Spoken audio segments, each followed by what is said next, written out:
कांग्रेस का पाप देखो, आपका अधिकार तो लिया, आपसे वोट तो लेते रहे, लेकिन कभी आपको मालिकाना अधिकार नहीं दिया।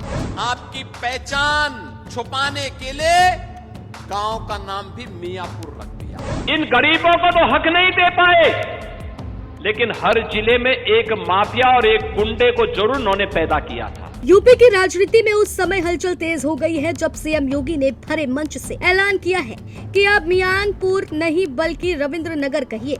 लखीमपुर खीरी में आयोजित कार्यक्रम के दौरान जैसे ही इस नाम परिवर्तन की घोषणा हुई, हर किसी की नजरें मंच पर टिक गई। किसी ने नहीं सोचा था कि इस समय ऐसा फैसला सामने आएगा, लेकिन मुख्यमंत्री यही नहीं रुके। उन्होंने अपनी बात पूरी करते हुए कहा है कि जिस गांव में एक भी मुस्लिम परिवार नहीं है, उसका नाम मियानपुर रखना लोगों की पहचान के साथ अन्याय था।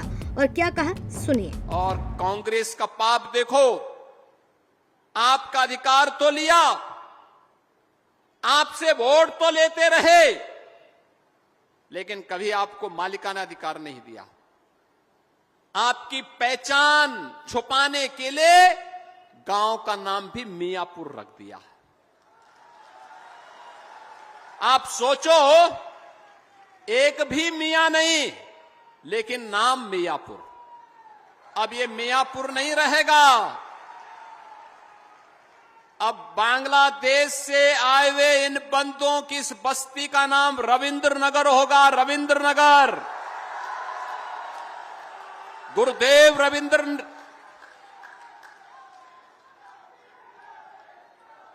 बहनों और भाइयों, भारत को राष्ट्रगान देने वाले गुरुदेव रविंद्रनाथ ठाकुर के नाम पर अब आपकी पहचान होगी रविंद्र नगर के रूप में। और इस वर्ष में आपको अपनी जिस जमीन पर आप आज से दशकों पहले आकर के बस रहे थे, लेकिन मालिकाना अधिकार नहीं मिला था, आज ये मालिकाना अधिकार उस भूमि का आपको प्राप्त हुआ है। बता दें कि कार्यक्रम के दौरान सीएम योगी ने बांग्लादेश से विस्थापित 331 हिंदू परिवारों को भूमि स्वामित्व प्रमाण पत्र सौंपे हैं।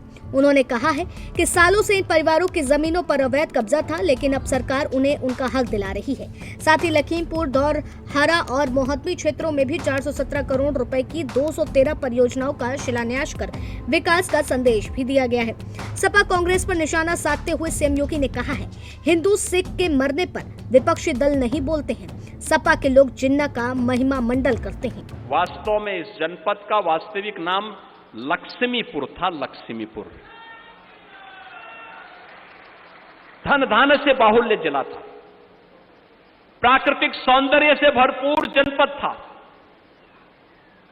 पिछली सरकारों की माफियागिरी ने, आप सोचो ना, इन गरीबों को तो हक नहीं दे पाए, लेकिन हर जिले में एक माफिया और एक गुंडे को जरूर उन्होंने पैदा किया था। हर जिले में एक गुंडा, एक माफिया, और वही गुंडा उनकी पहचान थी। वे गुंडे किस रूप में शोषण करते थे, कोई पुरसाहाल नहीं था। पर्व और त्योहार के पहले उपद्रव हो जाया करता था, अराजकता चरम पर पहुंचती थी, नौजवान के सामने पहचान का संकट। लखीमपुर खीरी हो या प्रदेश के सभी 75 जनपदों के नौजवानों के सामने पहचान का नया संकट खड़ा होता था। बहनों और भाइयों, आज मैं कह सकता हूं कि माफिया मुक्त, गुंडा मुक्त, दंगा मुक्त, कर्फ्यू मुक्त हमारा नया उत्तर प्रदेश है। मुख्यमंत्री ने इस मौके पर नरेंद्र मोदी के सबका साथ सबका विकास के विजन का जिक्र करते हुए इसी दिशा में बड़ा कदम उठाया है। फिलहाल ये पूरा घटनाक्रम सिर्फ नाम बदलने तक सीमित नहीं है, बल्कि इसके जरिए सरकार ने विकास और पहचान दोनों मुद्दों को साधते हुए विपक्ष पर सीधा राजनीति प्रहार किया है। आने वाले समय में यह मुद्दा प्रदेश की राजनीति में और गरमाने वाला है। अब देखने वाली बात होगी कि इस पर सपा और कांग्रेस की ओर से क्या प्रतिक्रिया सामने आती है। Next report, GMB news.